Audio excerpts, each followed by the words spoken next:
Hello, Sealdah থেকে 3 ঘন্টা journey করে আমরা চলে এসেছিলাম নামখানা।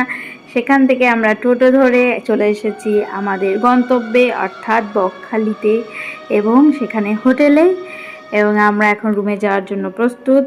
দেখা যাক।